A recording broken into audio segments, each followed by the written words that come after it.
बहुत स्वागत है आप सभी का। आपके साथ मैं हूं ममता तिवारी। वक्त हो गया है मारो राजस्थान का। सबसे पहले अहम जानकारी धौलपुर से आपको देंगे, जहां पर सांवलियापुरा गांव में युवक को गोली मारी गई है। गंभीर हालत में युवक को अस्पताल में भर्ती कराया गया है। इलाज के लिए हायर सेंटर रेफर किया गया है। पुरानी रंजिश बताया जा रहा। गोली मारने का कारण मौके पर पुलिस जाब्ता तैनात किया गया है। तो गंभीर हालत में युवक को जिला अस्पताल में भर्ती करवाया गया है। इलाज के लिए हायर सेंटर रेफर किया गया है। सांवलियापुरा गांव में युवक को गोली मारी गई है। पुरानी रंजिश बताया जा रहा है। गोली मारने का कारण मौके पर पुलिस जाब्ता तैनात किया गया है। गंभीर हालत में युवक को अस्पताल में भर्ती करवा दिया गया है। फिलहाल आपको बता दें, युवक को गोली मारने का मामला इलाज के लिए हायर सेंटर रेफर कर दिया गया है, जहां पर इलाज जारी है। पुरानी रंजिश बताया जा रहा है गोली मारने का कारण। सब्जी लेकर आ रहा था, रास्ते में 5-6 लोगों ने इसके साथ वारदात करके गोली मार दी। कहाँ का किस्सा है? कहाँ के निवासी हो? सांवलियापुरा के।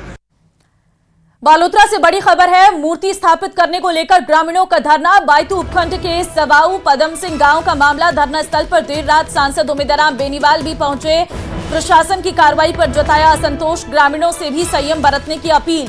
बिना अनुमति चौराहे पर लगाई गई थी वीर तेजा जी की मूर्ति। कल प्रशासन ने मूर्ति हटाकर कब्जे में लिया था। मूर्ति वापस करने की मांग को लेकर ग्रामीणों का धरना जारी है। तो मूर्ति स्थापित करने की मांग को लेकर ग्रामीणों का धरना जारी। बालोतरा से बड़ी खबर। मूर्ति स्थापित करने को लेकर ग्रामीणों का यह धरना है। ग्रामीणों से भी संयम बरतने की अपील की गई है। बिना अनुमति चौराहे पर लगाई गई थी वीर तेजा जी की मूर्ति।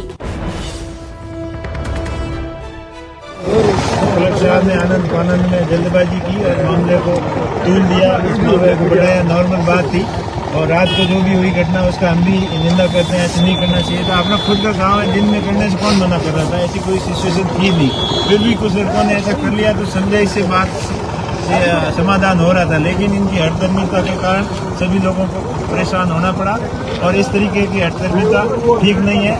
और तेजा जी महाराज के प्रति लोगों की, पूरे क्षेत्र के लोगों। बालोतरा जालौर से बड़ी खबर अब आपको देंगे, जहां पर अपहरण मारपीट मामले में 2 आरोपी अरेस्ट किए गए हैं। रामसीन पुलिस ने 2 आरोपियों को गिरफ्तार किया है।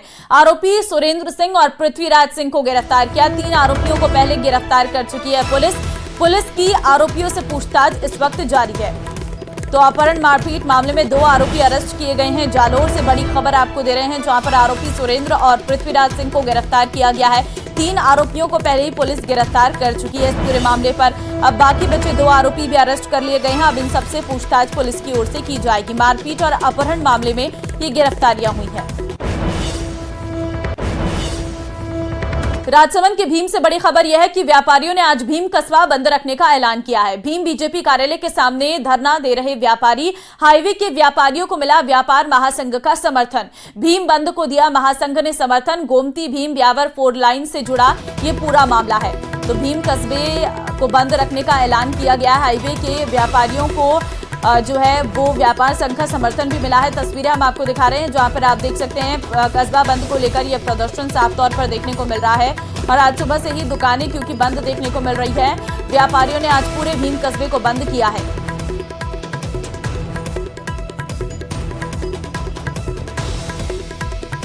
जोधपुर से बड़ी खबर आपको देंगे, जहां पर कंप्यूटर ऑपरेटर की मौत के बाद धरना। एमडीएम में कार्यरत कंप्यूटर ऑपरेटर की मौत के बाद यह प्रदर्शन देखने को मिला है। रोडवेज बस से एक्सीडेंट के दौरान इलाज के बाद यह युवक की मौत हो गई थी। कंप्यूटर ऑपरेटर विक्रम रामचंदानी की मौत हुई थी। मांगे नहीं माने जाने तक शव उठाने से इनकार किया है। मुआवजे और परिवार के एक सदस्य को सरकारी नौकरी की मांग। रोडवेज बस ड्राइवर की गिरफ्तारी और पद से निष्कासन की मांग की गई है। तो कंप्यूटर ऑपरेटर की मौत के बाद ये धरना देखने को मिल रहा है, जहां पर रोडवेज बस की टक्कर के बाद युवक घायल हो गया था। अस्पताल में भर्ती करवाया गया। इलाज के दौरान युवक की मौत हो गई है। फिलहाल शव को लेकर धरने पर बैठे हैं परिजन और शव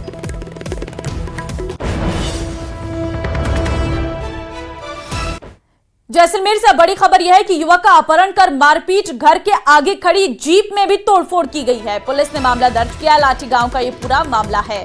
तो युवक का अपहरण कर मारपीट का ये पूरा मामला, पुलिस ने इस पूरे मामले पर केस दर्ज किया है। जैसलमेर से बड़ी खबर से इस वक्त आपको रूबरू करवा रहे हैं, जहां पर घर के आगे खड़ी जीप में तोड़फोड़ की गई है। युवक के अपहरण का ये पूरा मामला है, जिसके बाद अपहरण कर मारपीट की गई है। पुलिस ने इस पूरे मामले पर केस भी दर्ज किया है। लाठी गांव का ये पूरा मामला बताया जा रहा है।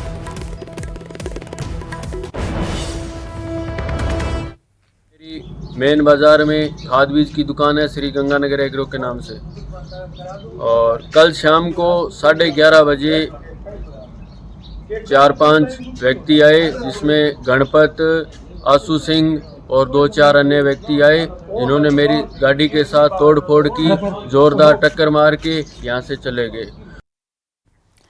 जालोर के सायला के मोकड़ी खेड़ा गांव में प्लॉट को लेकर विवाद हो गया, जिसमें एक युवक ने रिश्ते में बुआ पर चाकू से हमला कर उसकी नाक काट दी। मारपीट में घायल महिला को लहूलुहान हालत में अस्पताल ले जाया गया, जहां से उन्हें इलाज के लिए आगे रेफर किया गया है। जानकारी के अनुसार महिला कुछ समय से अपने पीहर में ही रह रही थी, जहां प्लॉट के विवाद को लेकर अपने भाई और आरोपी हराराम से मनमुटाव चल रहा था। फिलहाल पुलिस ने मामले में आरोपी ओमाराम भील समेत 3 लोगों को गिरफ्तार कर लिया है।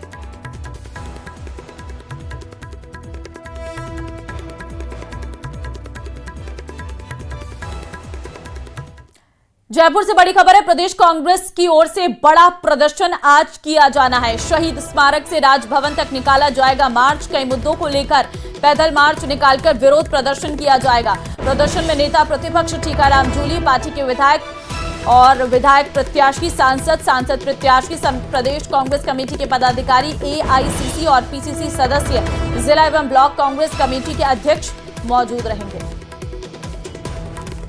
तो जयपुर से जानकारी आपको दे रहे हैं, जहां पर आज प्रदेश कांग्रेस की ओर से एक बड़ा विरोध प्रदर्शन किया जाना है, जिसमें एक पैदल मार्च भी निकाला जाएगा।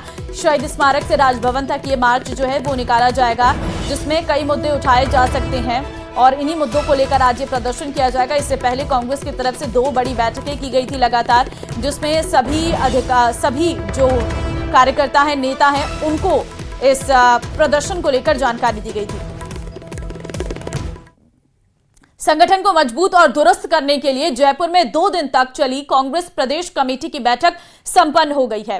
इस बैठक में संगठन से जुड़े कई अहम मुद्दों पर चर्चा हुई, साथ ही कांग्रेस के उस अभियान पर भी चर्चा हुई जिसमें कांग्रेस प्रदेश सरकार की खामियों को जनता के बीच रखने का दावा कर रही।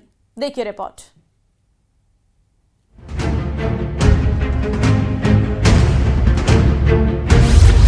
जयपुर में संपन्न हुई कांग्रेस प्रदेश कमेटी की बैठक।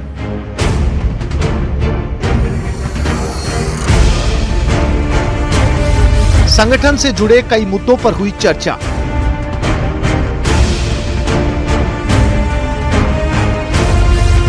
प्रदेश प्रभारियों से लिया गया फीडबैक। संगठन को मजबूत और दुरुस्त करने के साथ ही भविष्य के कार्यक्रम तय करने के लिए प्रदेश कांग्रेस कमेटी की 2 दिन चलने वाली बैठक संपन्न हो गई है। गोविंद सिंह डोटासरा की अध्यक्षता में संपन्न हुई इस बैठक में कई अहम मुद्दों पर चर्चा की गई।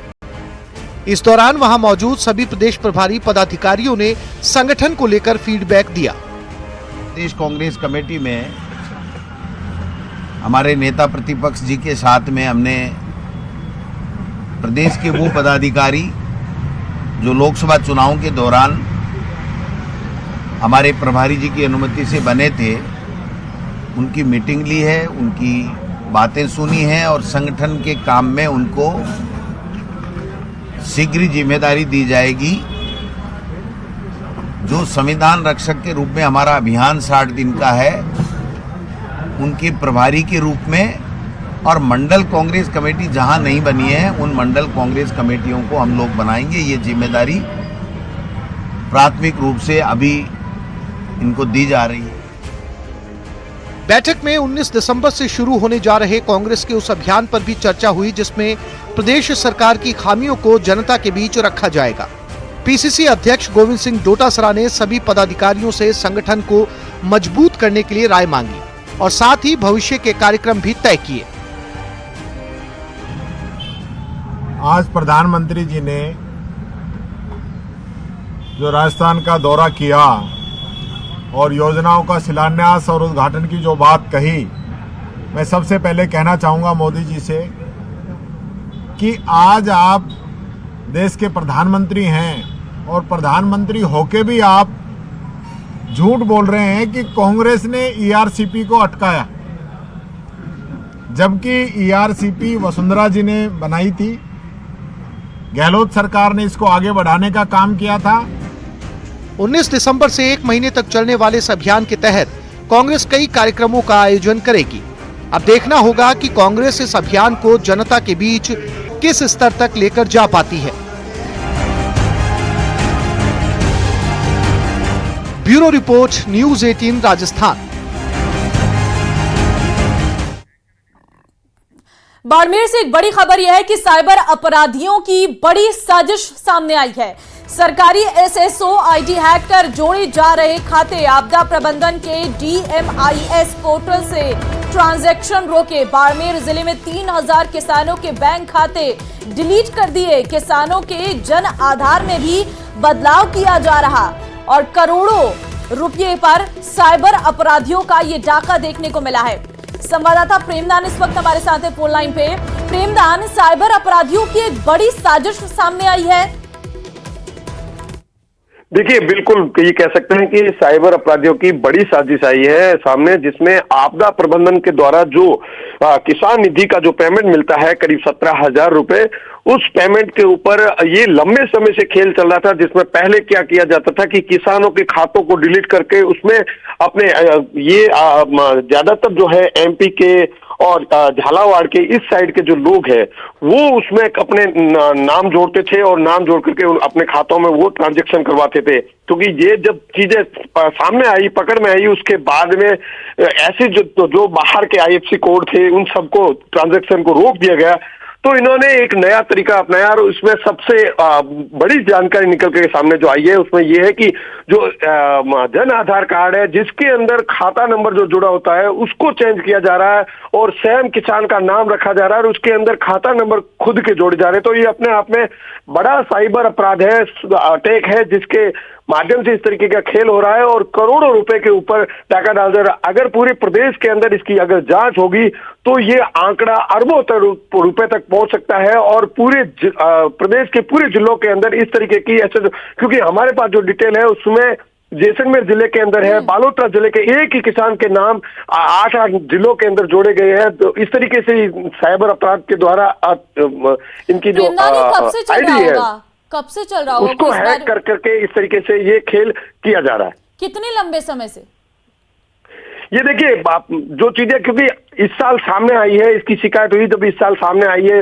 नहीं तो पहले क्या होता था, कई किसान जो है वो अलग अलग हर गांव के 50-100 किसानों के नाम को हटा करके उसकी जगह नाम जोड़े खुद के जोड़ जाते थे।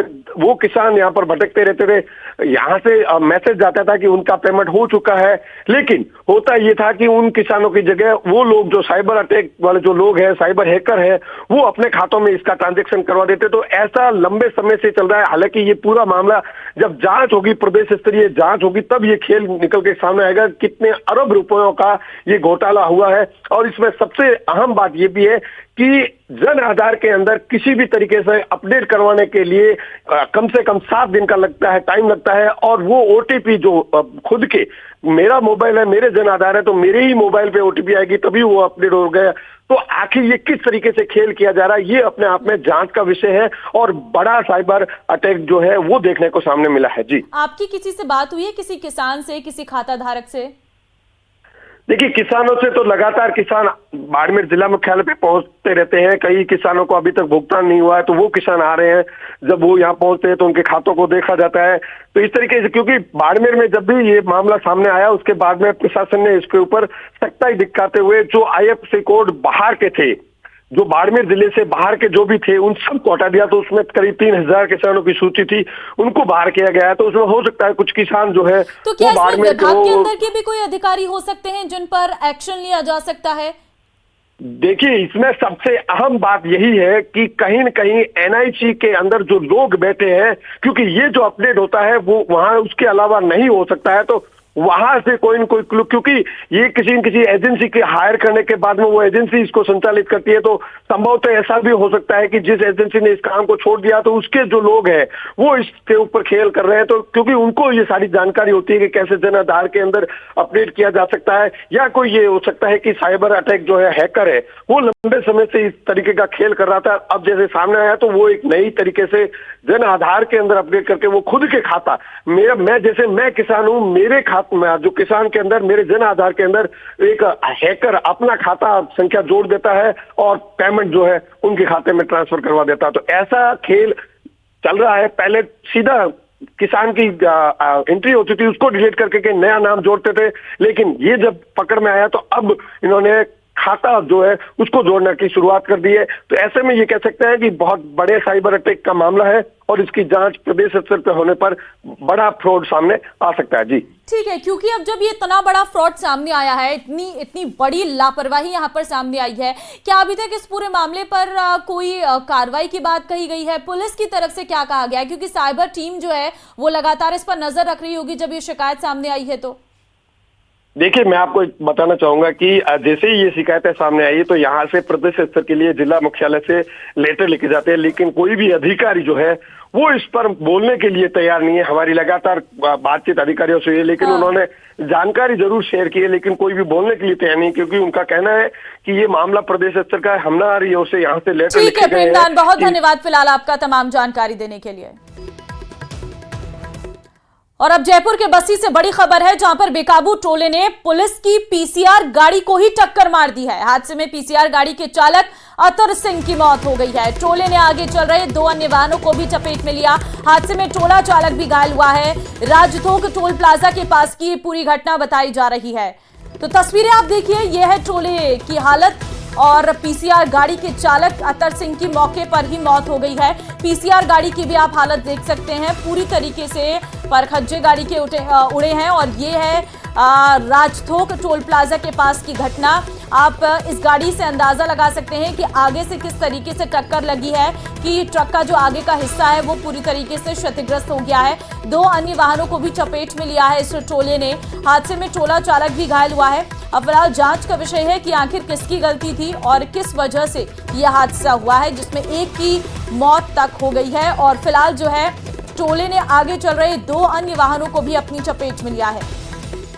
देखिए, रात का समय बहुत ज़्यादा धुंध रह रही है और ऐसे में हाईवे पर चलाना गाड़ियां बहुत मुश्किल हो गया है, तो बहुत ज़रूरी आप ध्यान से चलाएं। और हीरालाल संवाददाता हमारे साथ फोन लाइन पे हैं। हीरालाल, देखिए खबर सामने आई है कि पुलिस की पीसीआर गाड़ी को टक्कर मारा है, ड्राइवर की मौत हो गई है और ट्रोले ने और भी गाड़ियों को अपनी चपेट में लिया है। क्या वजह है हादसे की? जी देखिए, बस्सी के राजदोक टोल के पास का पूरा मामला है, जहां बीती रात पुलिस चेतक वाहन है जो गश्त पर था, इसी दौरान एक तेज रफ्तार से आ रहे ट्रोलर ने पीसीआर वाहन को टक्कर मार दी, जिस वजह से जो पीसीआर वाहन के जो चालक थे अतर सिंह जी, उनकी मौके पे मौत हो गई। इसके बाद जो बेकाबू ट्रेलर ने अन्य 2 वाहनों को भी अपनी चपेट में ले लिया, जिसमें ट्रोला चालक है वो गंभीर रूप से घायल हो गया। सूचना पर पहुंची और घायल को एसएमएस अस्पताल में भर्ती कराया। पूरे हादसे है जो टोले की ओवर स्पीड को कारण माना जा रहा है। फिलहाल पुलिस पूरे मामले की जांच कर रही है। ठीक है, क्या कोहरा वगैरह भी था? पीसीआर वैन क्या दूसरी साइड से आ रही थी? आमने सामने की टक्कर है? जी, प्रारंभिक तौर पे ये बताया जा रहा है कि पुलिस जो वाहन के जो चालक और उसमें सवार जो हेड कांस्टेबल है वो ढाबे पे खाना खाकर गाड़ी में बैठने जा रहे थे। हेड कांस्टेबल और कांस्टेबल तो गाड़ी में बैठ गए थे, लेकिन जैसे ही जो चालक अतर सिंह है वो गाड़ी में बैठने का प्रयास करते, इसी दौरान पीछे से तेज रफ्तार से आ रहे टोले ने उनको चपेट में ले लिया, जिससे उनकी मौत हो गई। तो कहीं ना कहीं बहुत धन्यवाद आपका तमाम जानकारी देने के लिए। चित्तौड़गढ़ जिले के डूंगला गांव में अज्ञात कारणों से एक मकान में लग गई आग, जिससे मकान में रखा सारा सामान जल गया। बोहेड़ा रोड पर स्थित मकान में अज्ञात कारणों से आग लगने की घटना से अफरा तफरी मच गई, जिससे ग्रामीणों द्वारा पुलिस को सूचना देने पर दमकल को मौके पर बुलाया गया, जिस पर दमकल और ग्रामीणों द्वारा बड़ी मुश्किल से आग पर काबू पाया गया। आग से जो है घर में रखे सामान को भी नुकसान हुआ है और 10 लाख रुपये का नुकसान बताया जा रहा है। तस्वीरें आपके सामने आप देख सकते हैं। आग लगने के बाद पूरी तरीके से घर राख में तब्दील हो गया है।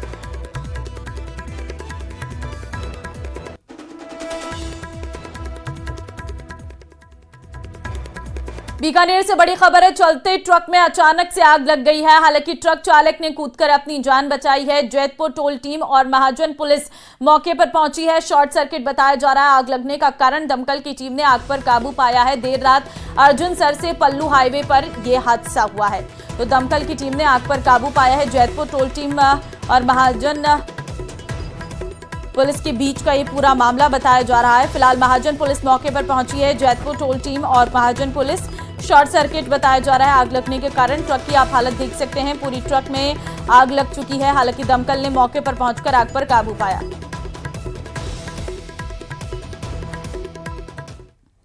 तो वहीं कोटा में भी जहां हैंगिंग ब्रिज है उसके पास का जो जंगल है वहां पर आग लग गई है। धीरे धीरे आग लगातार फैलने लगी। हालांकि जानकारी मिलते ही दमकल विभाग की टीम पहुंची। कुछ समय के बाद दमकल ने आग पर काबू पा लिया। आग लगने के कारणों की फिलहाल कोई जानकारी नहीं मिल पाई है, लेकिन माना जा रहा है कि शॉर्ट सर्किट की वजह से ये आग लगी है। तस्वीरें आपके सामने आप देख सकते हैं आग का तांडव किस तरीके से देखने को मिला है। हर तरफ आग ही आग नजर आ रही है, क्योंकि जंगल का ये इलाका था, सूखी घास थी और ऐसे में जब एक जगह आग लगी तो आग फैलती ही चली गई। दमकल मौके पर पहुंची और इस आग पर काबू पा लिया गया है।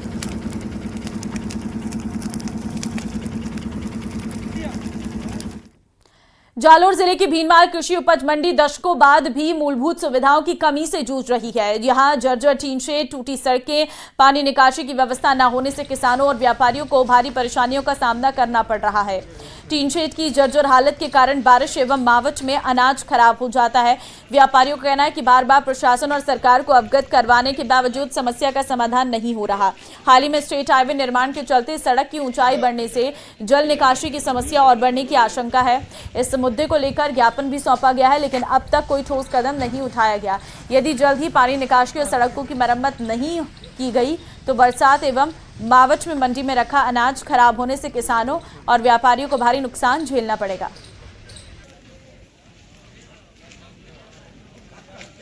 पानी की समस्या है, वो पानी भरा जाता है, रोड ऊपर है उनके लिए भाई दाना अनाज खराब होता है। व्यापारी का किसान का माल पड़ा रहता है 12-12 महीना, वो भी 3 महीना तो भी खराब हो जाता है। उनकी समस्या होती है तो करना चाहिए गवर्नमेंट को। ये रोड खराब है, 20 साल हो गए बन के, और ऊपर रोड ब्रिज बन रहा है, वो रोड ऊपर बन रहा है। इसकी वजह से पानी सारा अंदर आएगा। किसानों की हजारों बोरियां अनाज पड़ा रहता है, वो सब खराब होता है और शेड भी जर्जर हो चुके हैं, कोई कार्रवाई नहीं हो रही है। का जो लेवल था पहले मेन रोड से 2 फुट ऊंचा था, और मेन रोड ये बार बार जो बनने से हर बार 2 फुट 3 फुट ऊंची हो गई। तो हमारी मेन रोड है वो हमारी मंडी लेवल से 3 फुट ऊंची हो गई है, और हमारी मंडी मेन रोड से 3 फुट नीचे हो गई है। तो मंडी का पानी का जो है वो आउट गोइंग मात्र एक सब्जी मंडी का गेट है, बाकी कोई जगह से पानी जा नहीं पाता है, और मंडी में भराव रहता है। किसानों का, व्यापारियों के माल को डैमेज होता है। बस श्रीगंगानगर के सूरतगढ़ में बड़पोल टोल पर एक तेज रफ्तार कार अनियंत्रित होकर पेड़ से जा टकराई, जिसके चलते हादसे में कार सवार 5 लोग गंभीर रूप से घायल हो गए। राहगीरों ने सभी घायलों को अस्पताल में भर्ती करवाया। स्थानीय सूचना पर पुलिस पहुंची और मौके पर पहुंची पुलिस ने घटनास्थल का मौका मुआयना किया, घायलों से जानकारी ली। बताया जा रहा है कि कार जो है काफी तेज रफ्तार में थी, जो अनियंत्रित होकर सड़क किनारे पेड़ से टकरा गई। तो तस्वीरें आपके सामने आप देख सकते हैं किस तरीके से ये तेज रफ्तार कार जो है वो पेड़ से टकराई है। जो घायल है उन्हें ट्रॉमा सेंटर में भर्ती करवा दिया गया है। घटना की जानकारी जैसे ही पुलिस को मिली, पुलिस मौके पर पहुंची, मौका मुआयना किया। चलिए वक्त एक छोटे से ब्रेक का है, फौरन हाजिर होते हैं।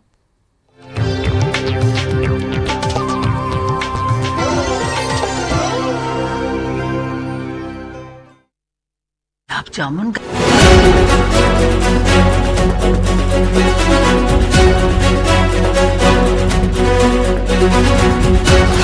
वन नेशन वन इलेक्शन है स्वीकार।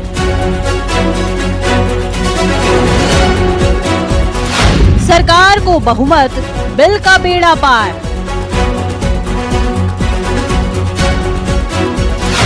सदन में चर्चा जोरदार, सरकार है तैयार।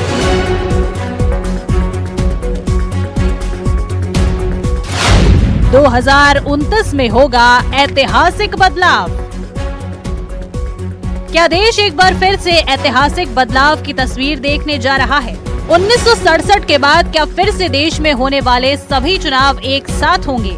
तो जवाब हाँ भी हो सकता है, क्योंकि आज लोकसभा में one nation one election bill पेश किया गया। I beg to move for leave to introduce the Constitution 129th Amendment Bill 2024, further to amend the Constitution of India. केंद्रीय मंत्रिमंडल की तरफ से मंजूरी मिलने के बाद आज सदन में कानून मंत्री अर्जुन राम मेघवाल ने एक देश एक चुनाव बिल पेश किया। Constitution 129th Amendment Bill 2024, further to amend the Constitution of India, ये आइटम नंबर 18 में है। One nation one election bill का सदन में विपक्ष ने जमकर विरोध किया और बिल को असंवैधानिक करार दिया। कानून, संविधान और नागरिकों के वोट देने के जो उनकी संवैधानिक अधिकार है उस पर आक्रमण है और इसका हम पुरजोर विरोध करते हैं। विरोध का आधार ये है कि इस सबसे पहले 82(5) में चुनाव आयोग को जो यहाँ पे ताकत दी गई है कि चुनाव आयोग आज राष्ट्रपति को अपना एक निर्णय दे सकते हैं कि कब निर्वाचन हो सकता है। ये कभी भी इससे पहले चुनाव आयोग की ऐसी ताकत भारत के संविधान के निर्माताओं ने नहीं बनाया है। In conclusion, Parliament is not competent to make any law that violates fundamental rights or the basis of the Constitution, sir. This bill indirectly introduced a presidential style of democracy. This bill is based on maximizing political gain and convenience. This bill will finish off regional parties. This bill is only brought in to massage the ego of the supreme leader. Thank you, sir. I oppose this bill. वहीं गृह मंत्री अमित शाह ने इस bill पर विपक्ष के विरोध को बेवजह बताया। माननीय अध्यक्ष जी, माननीय सदस्य बालू साहब ने कहा कि इसको जेपीसी को दे देना चाहिए। जब ये संविधान सुधार का विधेयक, संवैधानिक संशोधन जब कैबिनेट में चर्चा में आया, तब प्रधानमंत्री जी ने स्वयं मंशा व्यक्त करी थी कि इसको जेपीसी को देना चाहिए। इस पर विस्तृत चर्चा सभी स्तर पर होनी चाहिए। लोकसभा के साथ देश भर में इस बिल पर चर्चाओं का बाजार गर्म हो चला है, तो वहीं मध्य प्रदेश की सियासत में भी बिल को लेकर सियासत चरम पर है। ईवीएम तो नहीं है, ईवीएम हटा के बैलेट में क्यों नहीं कराना चाहते? इतनी जल्दबाजी में निर्णय करना जा रही है। तो क्या गए बार अगर इनको कांग्रेस को 100 सीटें मिली थी लोकसभा में, इससे घबराहट तो नहीं है? कितना नीचे करूँ यार, आईडी दिख रही है के तहत, ईवीएम के तहत आईडी में मुझे अगर इनका मन साफ है तो बैलेट पे कराएं, हम स्वागत करेंगे। लंबे समय की ये जो डिमांड है वो मोदी जी ने जैसे कई ऐतिहासिक काम किए हैं, उन ऐतिहासिक कार्यों में एक काम ये और कड़ी जुड़ गई है, वन नेशन वन इलेक्शन का आज लोकसभा में प्रस्तुत होना।